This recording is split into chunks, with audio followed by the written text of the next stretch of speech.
দেখুন, এই প্রোগ্রামটি করতে গিয়ে আমি জানি আমাদের বিশেষ করে ঢাকা শহরের এই প্রান্তে যারা আমরা থাকি, রাস্তায় একটু জ্যামজট হওয়াটা খুব স্বাভাবিক।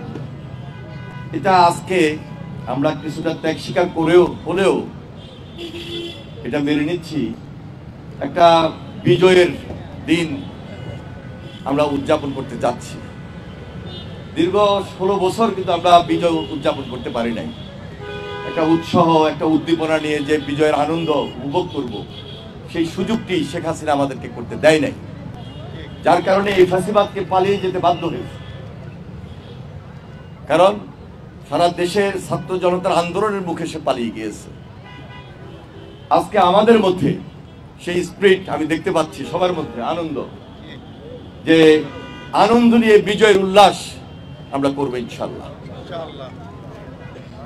শহীদ রাষ্ট্রপতি জিয়াউর রহমান মহান স্বাধীনতার ঘোষক, তিনি বিজয়ের প্রাক্কালে 9 মাস আগে 26শে মার্চ রণাঙ্গনে নিজে সরাসরি যুদ্ধ করেছেন, যুদ্ধের নেতৃত্ব দিয়েছেন স্বাধীনতার ঘোষণার মধ্য দিয়ে। এবং সেই স্বাধীনতার শেষ পর্যায়ে যখন আমাদের বিজয় হয়েছে, সেই বিজয়টি হয়েছে 16 ডিসেম্বর। এই 16 ডিসেম্বরকে আমরা যথাযোগ্য মর্যাদায় উদযাপন করতে যাচ্ছি। এবং বসতে থাকি, এই 16 ডিসেম্বর আমাদের কাছে যেমনি ঐতিহাসিক, তেমনি দিনটি অত্যন্ত গুরুত্বপূর্ণ। আমি মহান স্বাধীনতার ঘোষক শহীদ রাষ্ট্রপতি জিয়াউর রহমানের প্রতি গভীর শ্রদ্ধা নিবেদন করছি। বীর শহীদদের প্রতি, স্বাধীনতা আন্দোলনে যারা শহীদ হয়েছেন তাদের আত্মার মাগফিরাত কামনা করছি, এবং বিগত আন্দোলন সংগ্রামে যারা শহীদ হয়েছেন তাদের প্রতি এবং তাদের পরিবারের প্রতিও সমবেদনা জ্ঞাপন করছি। উপস্থিত সুধীমণ্ডলী, আপনারা জানেন যে গত 10 দিন থেকে আমরা কন্টিনিউয়াসলি এই সবার আগে বাংলাদেশ এই সংগঠনের মাধ্যমে বাংলাদেশের গান, বাংলাদেশের জন্য উৎসব, বাংলাদেশের শিল্পী, বাংলাদেশের সংস্কৃতি, এই নিয়েই কিন্তু আমরা কাজ করছি। এবং আগামীকাল এই কনসার্ট, এটাকে মেগা কনসার্ট আমরা বলতে পারি। আমার মনে হয় বাংলাদেশে এই ধরনের মেগা কনসার্ট খুব সহজে আমরা করতে পারি নাই। তবে ভবিষ্যতে আরো ভালোভাবে করার আমরা চেষ্টা করব, কারণ কিছুটা অভিজ্ঞতা আমরা অর্জন করতে যাচ্ছি এর মধ্য দিয়ে। তবে সম্পূর্ণভাবে এই কনসার্টটি আমাদের বাংলাদেশের গানের মাধ্যমে, বাংলাদেশের শিল্পী, বাংলাদেশের সংস্কৃতি নিয়েই কিন্তু পরিবেশন হবে। একটু আগে আমাদের নেতৃবৃন্দ বলেছেন যে দেখুন, এর আগে অনেক কনসার্ট হয়েছে, অনেক দেশের শিল্পী এসেছে, বিশেষ করে হিন্দি গানে ভরপুর, উর্দু গান, পাকিস্তানি গান, ভারতের গান, ভিনদেশি গান। কিন্তু না, আমাদের নতুন যে থিম, আমাদের নতুন যে ধারণা, এটির পিছনে কিন্তু তারেক রহমান, তার পরামর্শ, তার উদ্বেগ, তার ধারণায়, তার থিমে আমরা এই সবার আগে বাংলাদেশ এই সংগঠনের মধ্য দিয়ে এই ধারণাটুকু আজকে নিয়ে এসেই জাতির সামনে 16 ডিসেম্বর উদযাপন করতে যাচ্ছি। অত্যন্ত ভালোবাসা, উৎসাহ এবং উদ্দীপনার মধ্য দিয়ে এই বিজয়কে আমরা উদযাপন করতে যাচ্ছি। প্রিয় ভাইরা, আমি আজ বেশি কিছু বলতে চাই না, শুধু অনুরোধ করব, আহ্বান করব, কালকে যারা আসবেন, বিশেষ করে আমাদের ছাত্র, যুবক, তরুণদের প্রতি আমার আহ্বান থাকবে যে আমরা যেমনি উপভোগ করব, তেমনি কিছু দায়িত্ব আমরা গ্রহণ করব।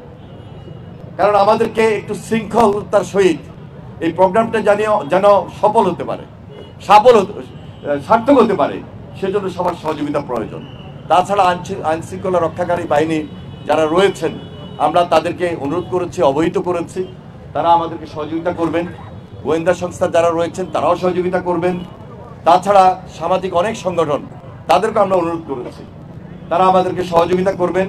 ঢাকা সিটি কর্পোরেশন, উত্তর দক্ষিণ, এই যে জাতীয় সংসদ ভবন, যে তাদেরকে আমরা অনুরোধ করেছি, অবহিত করেছি, সবার সহযোগিতা নিয়ে সবার আগে বাংলাদেশে এগিয়ে যাবে সুন্দর বাংলাদেশের লক্ষ্যে ইনশাআল্লাহ। এবং সুন্দর বাংলাদেশটা যেন এই দেশে ভবিষ্যতে আমরা একটা গণতান্ত্রিক ব্যবস্থার মধ্য দিয়ে সত্যিকার ভাবে এগিয়ে যেতে পারি, আমাদের যেন মনোবল থাকে, আমাদের মধ্যে যেন শক্তি এবং সাহস সঞ্চার হয়। মনোবল এবং শক্তি সাহস নিয়ে আমরা যেন ঐক্যবদ্ধ বাংলাদেশ গড়ে তুলতে পারি, সেজন্য আমাদের এই কনসার্টটি দেশের গান, দেশের শিল্পী, দেশের সংস্কৃতি নিয়ে আমরা আগামীকালকে আপনাদের সামনে পরিবেশন করব। আপনাদের সবার সহযোগিতার মধ্য দিয়ে ইনশাআল্লাহ এই প্রোগ্রামটি, এই কনসার্টটি সবার জন্য উন্মুক্ত থাকবে এবং এই কনসার্টটি সুন্দর হবে, সাকসেসফুল হবে এবং সার্থক হবে। সেজন্য আপনাদের সবাইকে আবারও ধন্যবাদ জানিয়ে উপস্থিত আপনারা যারা রয়েছেন, বিশেষ করে সাংবাদিক ভাইরা, কালকে আপনারা সবাই চেষ্টা করবেন লাইভ দেখিয়ে যেন যারা আসতে পারবে না, যারা আমাদের এই মানিক মিয়া অ্যাভিনিউতে আসবেন, তার বাইরে তো সারা বাংলাদেশে জেলা পর্যায়ে বিভিন্ন থানায়, বিভিন্ন জায়গায় অনেকেই দেখতে চাইবেন।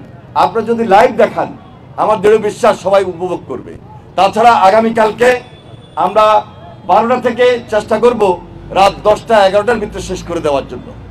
সুতরাং কালকে সর্বপ্রথম দেশ বরেণ্য শিল্পী যারা রয়েছেন তাদের পরিবেশনার মধ্য দিয়ে, দেশাত্মবোধক গানের মধ্য দিয়ে আমরা আমাদের এই কনসার্ট উন্মুক্ত প্রোগ্রামটি শুরু করতে যাচ্ছি। আপনাদের সবার সহযোগিতা থাকবে, আরও বেশি থাকবে, এই আহ্বান জানিয়ে উপস্থিত সবাইকে সংগ্রামী সালাম এবং অভিনন্দন জানিয়ে আমি আমার বক্তব্য শেষ করছি। খোদা হাফেজ। বাংলাদেশ জিন্দাবাদ, সবার আগে বাংলাদেশ। ধন্যবাদ।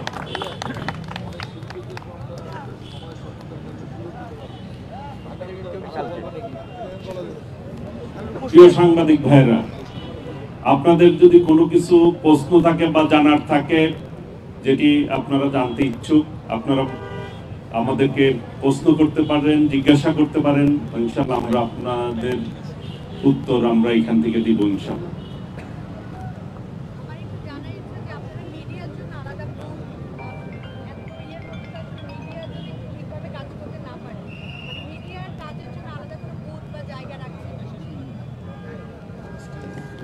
আমাদের মূল মঞ্চটা আপনারা নিশ্চয় দেখছেন, তার ডান দিকে মিডিয়ার জন্য, বিশেষ করে ইলেকট্রনিক্স মিডিয়া, আপনাদের জন্য বিশেষ একটা 4 ফিট উচ্চতা এবং লম্বায় কত আমি যতটুকু জানি 15টা ক্যামেরা ধরবে, 15টা 8টা ক্যামেরা ধরবে, 3 থাকে না 24টা ক্যামেরা 3 থাকে, 28টা ক্যামেরা 22 ফিট না 22 ফিট আমরা সব ব্যবস্থা রেখেছি আপনাদের জন্য। এবং আপনাদের যারা সিনিয়র